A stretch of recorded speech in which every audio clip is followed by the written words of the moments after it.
This is episode 2 of Shopping Around the Corridor with me, Mariah. Today I am inside of Thimbles, kind of, but I am here today with Tammy, and Tammy's going to talk to us about what she does and a little bit about Thimbles. So what you can do, Tammy, introduce yourself and tell us about your store and what you do. Great. Well, my name is Tammy Newton, and I am one of the co-owners of Thimbles. Jane Hartle is my partner and is not here today. She really doesn't show. She is here. She just doesn't show up on the camera. So Thimbles is located in downtown Lockport. Jane and I have owned the business for 15 and a half years. Oh, wow, yeah. And it's quite an accomplishment for a Main Street business. I think we're pretty proud of ourselves. For sure, definitely. A fun fact about our building that we're in, Thimbles is only the third tenant of the building. So it started out as a dry goods store. It was a dry goods store for 15 minutes. I'm sorry, it wasn't 15 minutes. It felt like 15 minutes in like it was that quick. For 15 years. Yes, right. And then it was a hardware store. And Miller's owned the hardware store for 95 years. And then they became Miller's Ace Hardware. And after Mr. Miller passed away, the building was sold and renovated, and Thimbles, the quilt shop, moved in. So I really think that's interesting that the building was built in 1871, and here it is 2020, and we're only the third tenant. I think that's pretty remarkable. It's very impressive. Very impressive. And for anybody that's not been to Lockport, we're in a limestone building. We were quarried, the limestone was quarried in Lamont, and it's the same limestone in our building that's used in the water tower place, the water tower in downtown Chicago. So that's pretty interesting as well.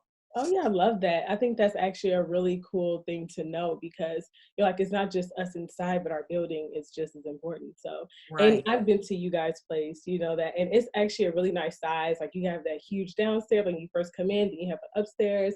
So do you want to talk about what you kind of do upstairs when you are open, and when we will get back open, what type of classes you guys do there? So like you said, we have about 2,400 square feet downstairs. That's our shopping area. We have fabrics, we have sewing machines, we have our register and things like that as well. And our inspiration, like in the view that you see behind you, we have our fabrics are beautiful. We have quilts hanging on the walls.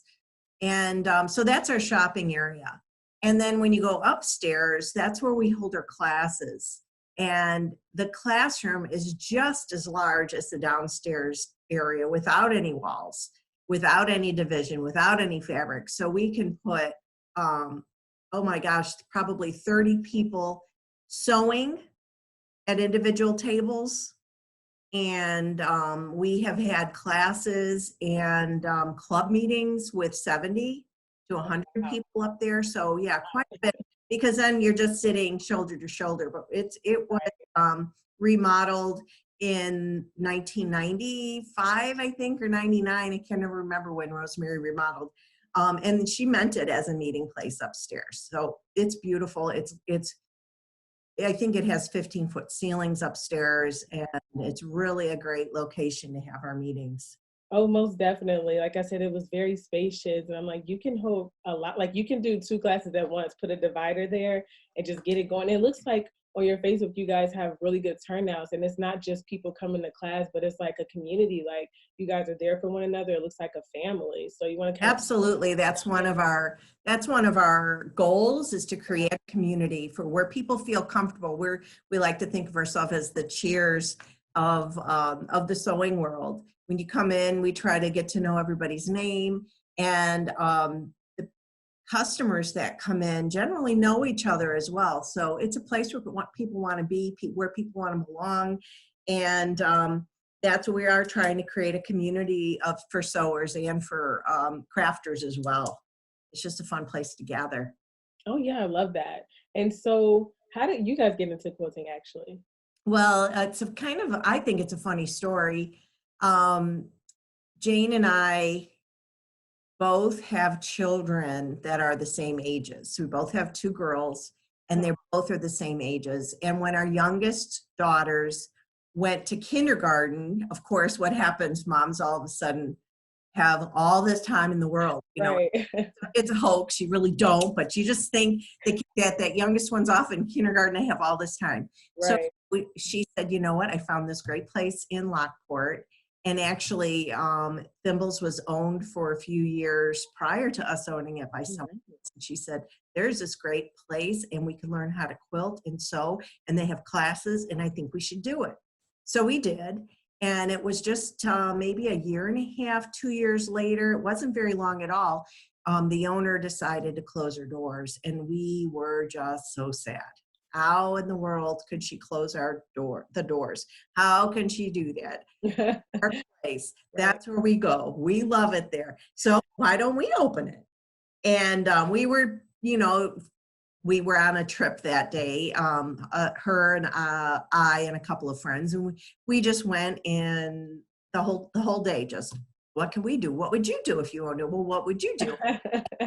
We got home and her husband said to her, stop talking about it and do something. Right, like do it. That's what we did. We went and we talked to the owner that was going to just close and said, hey, what do you think? And you know what? It turned out it was just Jane and I went in together, and you know, that was October of 2003. Oh wow, yeah. And going ever since. So Look at that now. story. Yeah, you guys are go-getters. I love that. And like I said, I mean, you guys have such beautiful pieces that are there. And like, it's just a great thing to do, because I think we kind of forget, like, let's be creative during this time. And that's like a huge thing. And so that's why I kind of want to ask you guys, how can we continue to shop with you guys while we're stuck at home? Well, we are offering curbside pickups right now. So nobody's allowed in the store. It's just for safety reasons. So Jane and I, we're the owners. We go into the store to do our paperwork was our intention, but the phone kept ringing. Oh, wow. For fabrics. They're looking for sewing machines because they're ready for masks. So the phone just never stopped ringing. So we're offering curbside pickup. People are calling us, telling us what they want. And we, you know, ring up the sale. They call us when they arrive at the side door. We run it out. And also we do sewing machine repairs. So a lot of people that haven't had their sewing machines out in a long time are finding that, you know what, it's not running optimal speed, or, you know, it's just not right. So they'll call us and we'll create a claim ticket. Again, they drop it off, and our repairman fix it up, and we bring, you know, again, they show up, they call, we bring it back out. So yeah, it's quite a bit. I think that's a key thing. I love that, because like, while I'm home, I'm also like, oh, I want to sew now. Like, I want to do something creative. And we have one like in my basement of my home. Doesn't work. So you guys are giving that extra detail of what people need. So that's good information, because some of us have those and we're like, okay, we haven't had time to maybe sew, but now we want to get back into that. So because those can be expensive. So having just repaired what we have, I love that. So that's really awesome. So it's, you know, we have just started developing before the COVID-19 started. We just started developing our online shopping too. So we're trying to put our fabrics on as quickly as we can. So if somebody's trying to make a mask, we do our best. Do you want it feminine fabric, masculine fabric? Do you want a print? Do you want a solid? Do you want fabrics like what are behind you right now? Because those are batiks, and those are fabrics that we always have in the store. Or do you want to shop online? So they look online, find what they want, and they call us and say, hey, I want this fabric and this fabric. And it really is more personalized that way, because then they can pick the fabrics that they want. Exactly. So, yeah. Yeah. And so bringing up the topic, because that's a hot topic right now, face masks. We can't buy them anywhere, so now we have to make them. Right. So do you guys have any like ideas of like, can you guys give us any advice of what materials are great that we can even get from you guys, or like different programs or videos that we can watch in order to make our own at home?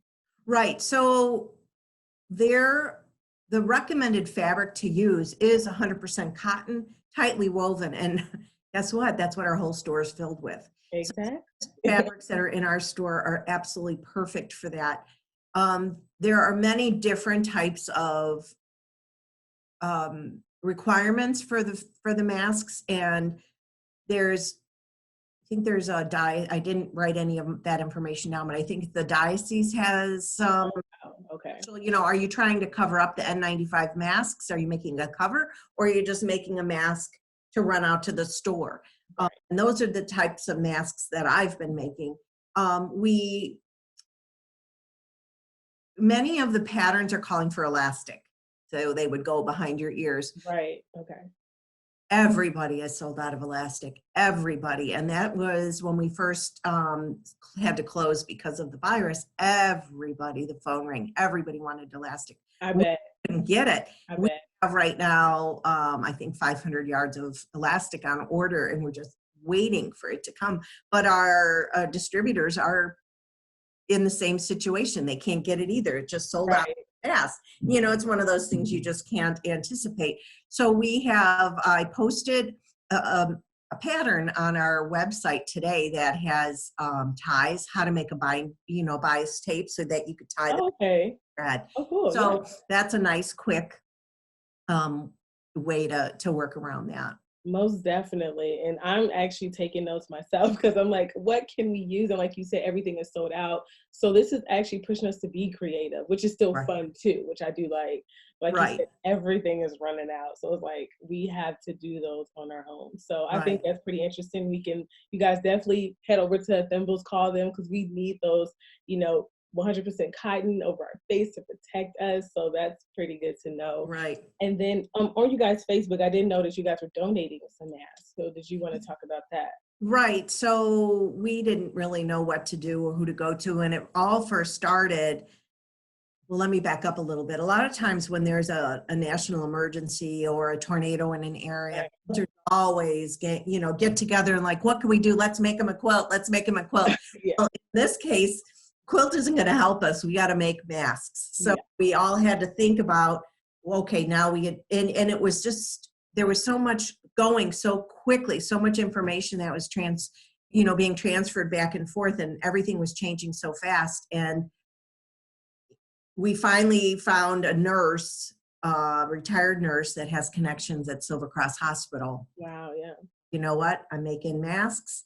You want to make masks, I'll take them over there. So that's what we're doing. We're a collection spot for the masks, and all the masks that we're collecting, we're sending over to the, working specifically with the OB department to deliver the masks there. But they're in short supply too.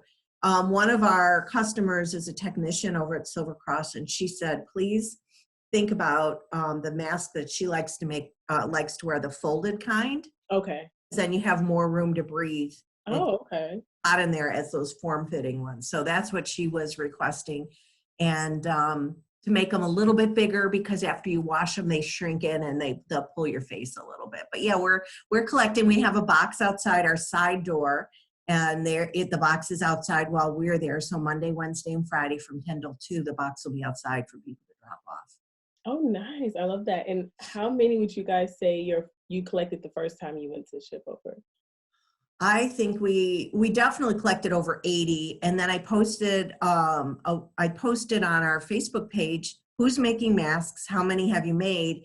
And immediately, because everybody at that point had somebody that wanted a mask. So I counted over 1,000 that just our group had made. Yeah. Look at that. That's it's a simple message. And that's why I kind of want to go to the next question is social media. Like, this is our lives right now, because this is how we're communicating. You put that message out and look, 1,000 masks. So tell us about how you're using social media to your advantage in other ways as well.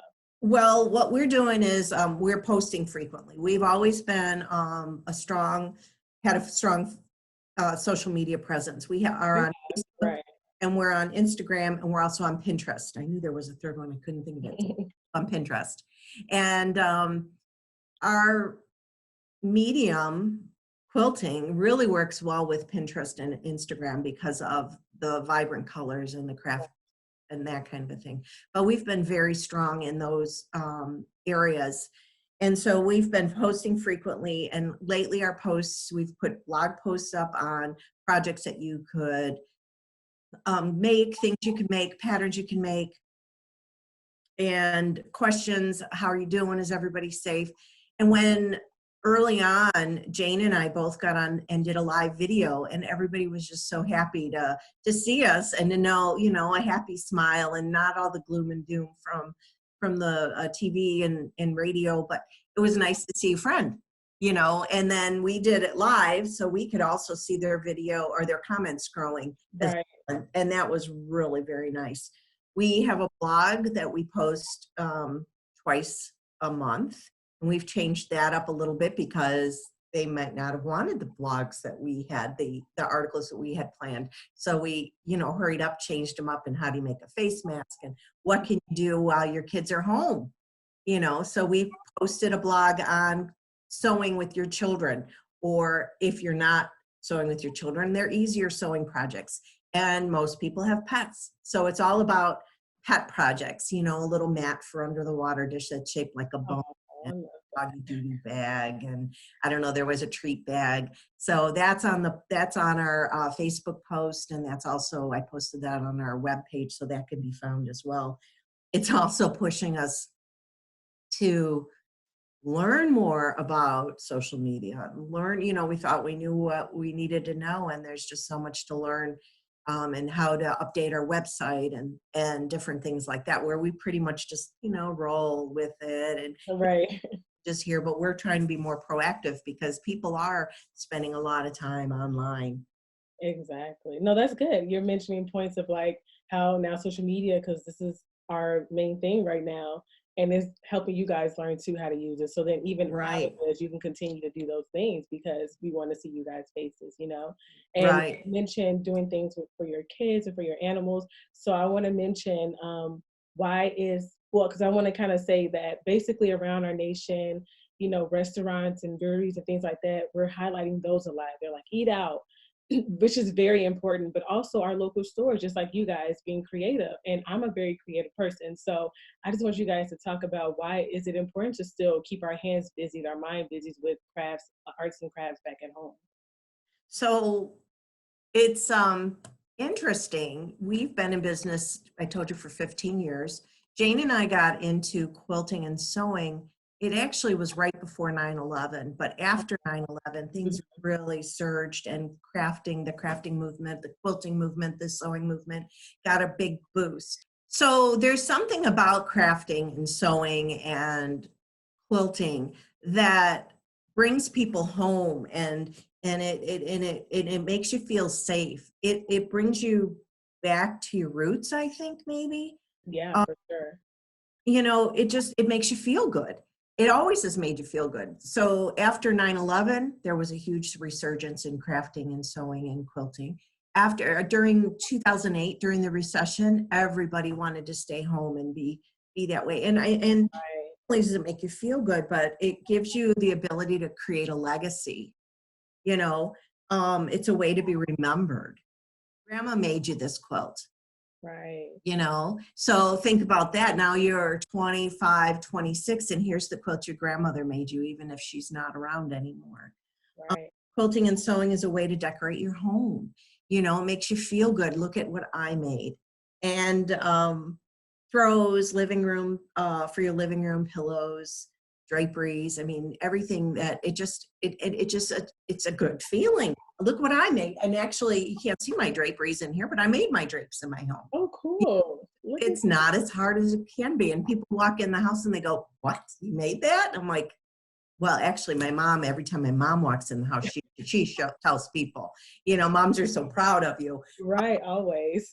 She's like, look at what Tammy, did you know Tammy made these drapes and Tammy made those drapes? So, Right, yeah, exactly.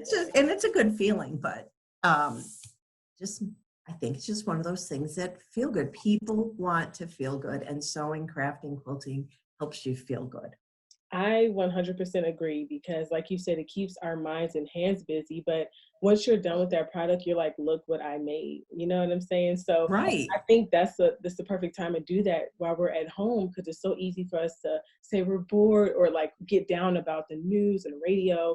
But if we're actually keeping our minds busy and creating something, you look back and like, "I made that drape." Like that's really awesome. So I And love. you know what? The other thing too is you look back and you go, I remember what I was doing or Right. I remember when I made that, what was happening. Yeah, like what was going through my mind at that time. Yeah. Right. Right. Right. And you end up with something more beautiful and happy than something sad is how I see Right. it. Exactly. So I Right. love that. And so I guess with that, I kind of want to, something I thought about was, what's something positive or something you've kind of came across going through these rough times? It's so easy for us to think down, but has there anything you've noticed, any stories or anything come across Thimbles that was just like brighten your day? Well, when I know I had one customer in particular that comes to mind, somebody new that I hadn't even met before. We have all kinds of people calling the store that didn't even know we were there, that found us online, all since we've been closed.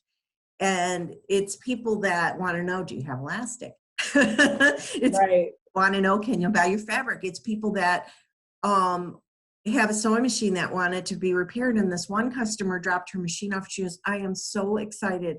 I haven't sewn in 10 years. I wanted to make a face mask and pulled my sewing machine out, and I cannot wait for this to be over so that I can start sewing again. I can't wait for this to be over so I can buy fabric, so I can take classes, so I can with people. You know, it's just, there's somebody that forgot what it was like to sew and have fun and enjoy, and she is excited to get back into it. Oh, that is awesome. So now you have a new like person to be in your class. So I think that's great. Hmm. You just need people to just feel more happy about, things instead of like so down. So I feel like us being creative is great. And so I guess with that, is there anything else you feel like you want to mention, let everybody know about? And you can also give us your social media so we know where to find you guys and how I to. do. I wanted just to tell you that, you should come to the store. Even if you're not a quilter, come to the store, because the history of the building, inside the building, is just wonderful. I mean, we have original tin ceilings. We have original wood floors. They squeak when you walk. You could hear the people upstairs walking around because those floors are original wood floors. It's a little creepy, but when I know somebody's upstairs, it's not so bad. But Right. when it's quiet and you hear somebody walking around upstairs, it's pretty cool. The building, when it was decorated, the owner of the building used period fixtures. So all of the lights that are on the ceiling of the building are old schoolhouse lights, because in 1817 there weren't any lights up there. And then when it was a hardware store, they put in those, fluorescent tubes. So these are beautiful period schoolhouse lights, and everything about the store is it's just got a lot of history. The checkout station is the original counter that Mr. Miller used in his store, and has the original bins for the nails. And in the back of the store are little tiny cubbies that each drawer had its own size. It was interesting when we first decided to use that space to put some of our fabric. I said, let's go downstairs. All of the drawers were there. I said, let's put these drawers back in the cubbies. Every drawer was a different size, and I couldn't get them to fit. It was just crazy. 3 drawers that fit. But then there's a rolling ladder, so there's a rolling ladder that slides back and forth along the wall. That's original. So there's just a lot of history in the store. We have the beautiful quilts hanging on the walls. Don't feel bad if you don't sew. Just come in and look, and we don't bother you. We'll give you, a happy greeting and glad to see you. And old timers from Lockport, people that have been there forever, they'll walk in and they go, oh my gosh, I came here with my father, I came here with my grandfather, and they remember the people that used to work there. And those are always fun stories to hear as well. So it's really, I told you we have 100% cotton fabric, perfect for quilting, perfect for mask making. And we also sell sewing machines. So we have Baby Lock and Bernina. Those are 2 quality brand sewing machines, and they start at $99. Oh, So nice. that because you're going to a private dealer, and that you're going to have to pay a lot of money for the machines. That's not the way it works. And the other reason you should buy from us instead of buying from Amazon or buying from an online store is we're going to be there to help you. There's so many times people will call and they'll have a question, and we can help them over the phone. My machine's not working. Well, did you put the needle in backwards? It's just very simple Right. solutions. So it's nice to be able to, it's great when somebody buys a machine from us and we're able to help them, because if it was a machine they bought at the big box store, it sits in the box. There's nothing more frustrating than pulling your machine out and it's aggravating. It's just not fun at all. So think about that. Think about bringing your machine in for service. Our technician actually has been servicing machines for 25 years. He started when he graduated high school. He started at the Bernina home office in Aurora, servicing Bernina sewing machines, and he could do all brands. So don't think he can service it. We also, another way to connect with us, we have a private Facebook group as well. We found with Facebook, they change the rules all the time. And our customers were sending us pictures, but nobody could see the pictures unless we shared them. And then no one was able we couldn't give proper recognition where recognition was. Facebook doesn't want us to say, here's Joni's quilt, because I can't put her name in. It won't let me link to her. So we created our own private Facebook group, and allows our customers to have a community. So now they could share and interact and interact with each other. Picture of my own projects, and somebody else will say, oh, I made that one in a different fabric and here's mine. And so it's really been a lot of fun. We have I think we have about 500 people on there, and they just are constantly interacting, and wow, it's really a lot of fun. It's so funny. I never realized how important our community is until I had a customer bring her 2 young daughters in, not young, but they were probably newly married. And they brought in some purses that they had made. And everybody said, the mom said, show the girls what you made. And they showed everybody, and we went, oh, wow, ooh, ah, because we understand what went into making the project. And they got in the car and they told their mom, wow, now we get it. We understand why you go. Yeah. Because when you come out and you show dad, or we go out and we show our husbands, they just go, oh, that's nice. Nice. Like I worked all day on that. Right? That's right. You spent all day on it. And I got, oh, that's nice. Like, that's funny. Oh my goodness. So you mentioned about social media. Yes, I'm going to give that out so we know exactly where to find you guys. Our website is thimblesquilts.com. So it's Thimbles, THIMBLES, quilts, QUILTS.com. And under the news tab across the top, there's a news tab, and you can go there, and that's where you'll find the patterns for the masks. You'll find the patterns for the dog projects, the puppy projects, or the animal projects. Yeah. And you'll also find our blogs with other patterns and other interests, things that might interest you. So that's on our website at thimblesquilts.com. Then our Facebook, Instagram, and Pinterest, our call name is Thimbles Quilts. And you just have to remember that there's an S on the end of both of those. And we have a little thimble logo as our picture. And then we have our email address. So if you're interested in asking more questions, contact us at info@thimblesquilts.com. Or you can call us 815-836-8735. Perfect. Thank you so much, Tammy. Well, you gave us some good information. I think we're all going to call you for some face masks now, because we obviously need those. But thank you so much. You guys continue to shop with Thimbles. She gave you all the information. Give them a call, do curbside pickup the safest way, and continue to keep them in your minds after we get out of stuck from home. We're going to end. And that's another thing I wanted to say. I'm sorry. No, you're fine. After this is all over, we are planning on having a bunch of classes for look at that. Okay. beginning sewing. And in the summertime, we do it's called Sew Days. Ooh. And very basic beginner projects. And we've had children and adults alike take that class. So nice. Okay. look forward to. If you sign up, or you want to sign up for our email we send out an email fairly often because we don't want you to read a long newsletter. We just want you to be, boom, here's a picture, and are you interested, and sign up. So when you see the picture for Sew Days, beginning quilting, that's when you want to sign up. And those classes do fill up fast. Oh, nice. All right, then we're all going to class with you, Tammy. We want to work with us, but we will be there with our new sewing machines because we're all going to buy them now. Well, then I guess we are out, guys. Thank you for watching episode 2, and we're out.